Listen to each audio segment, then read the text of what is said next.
This is Freschetta rising crust pizza that I got at Walmart. I forgot the price. It's a little bit more expensive than most of the pizzas that I've been getting lately.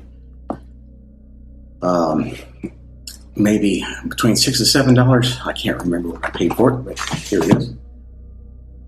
It's a rising crust. So hopefully it will be better than the bland cardboardish crusts of the pizzas that I've been eating and reviewing for you. The calorie count is 290 for 1/6 of a pizza. So that's quite a few.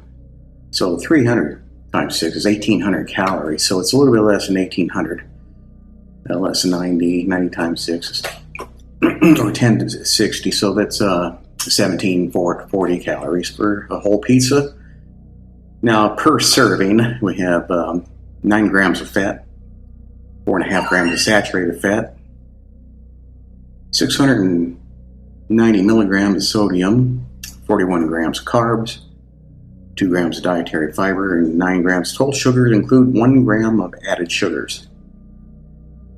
So this is a pretty intense meal here for one person, which means it wouldn't be a good idea for me to eat all this in one day.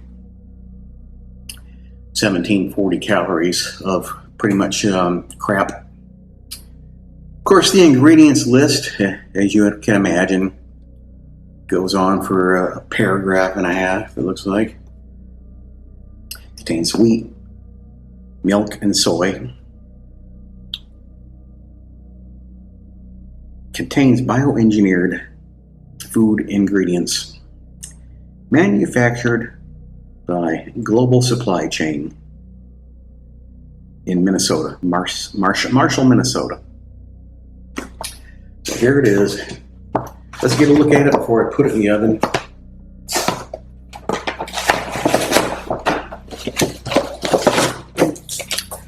Yeah, it's Canadian style bacon and pineapple. Now I know how some people feel about pineapple on a pizza, and I'm not a big fan of it, but I will eat it, and I just felt like something different. So I got it. And the other varieties they had at the store weren't that great. They didn't have any supreme, which is what I would like. I think they had a 4 cheese, I'm not sure, and I think they had just a plain old pepperoni or something. So this one had the most toppings for the same price, basically. And I do like Canadian bacon. The pineapple, I can deal with it. Well, there's a 20-minute check. Cooking time is 20 to 23 minutes, and on a pizza pan, which I didn't have, but I did have a cast iron skillet. It's not brown enough and needs more time. Here it is, right out of the oven and cut into 6 pieces. So that means each slice has approximately 290 calories. Well, the instructions said to cook it on a pan, which I didn't have. So I used a cast iron skillet. And at 20 minutes, it looked like it wasn't done enough. So I put it in for about 4 to 5 more minutes. And I even turned up the heat a little bit. So still, it's not really very brown in the middle, just around the edges, which is fine. Crust is kind of brown on the bottom.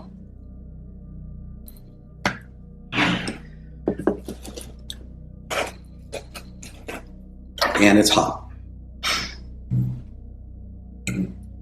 I'm expecting this to be better than the pizzas I've been trying, simply because the rising crust probably isn't going to be as cardboardy or sawdusty as the rest of those. The tomato sauce is very sweet, so that's a problem right there. It's too sweet. Tastes like it's got a lot of sugar in it. Even though there's 1 gram of sugar per slice here.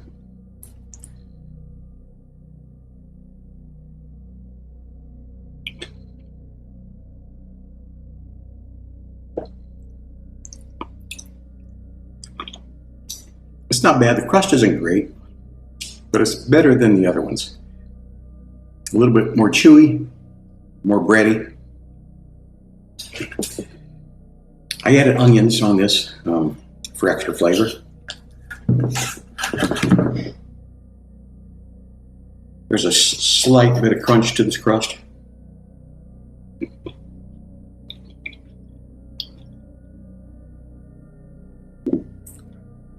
A bit of blandness.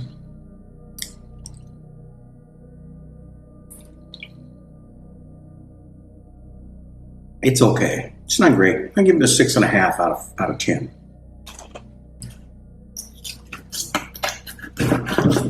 Now here's a main end portion.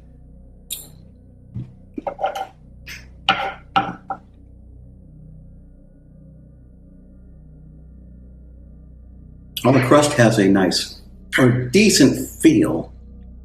The flavor of the crust itself is very plain and very bland, cardboardish, but it doesn't feel as bad as the previous pizzas that I had. So that's it for this one. As I said, maybe 6.5 out of 10. It's not that great, even as far as frozen pizzas go, as far as I'm concerned. I don't know if I'll ever try a frozen pizza that's 7 or above. But if you have any ideas, let me know. Let me know what a good frozen pizza is, and if it's available around here, then I'll try it. But as far as this one goes, it's okay. It's probably better than the others, as I said, and it's got a lot more calories. So maybe for twice the price of one of those Jacks or Tonys, you could feed an extra person. So there you go. Thanks for watching.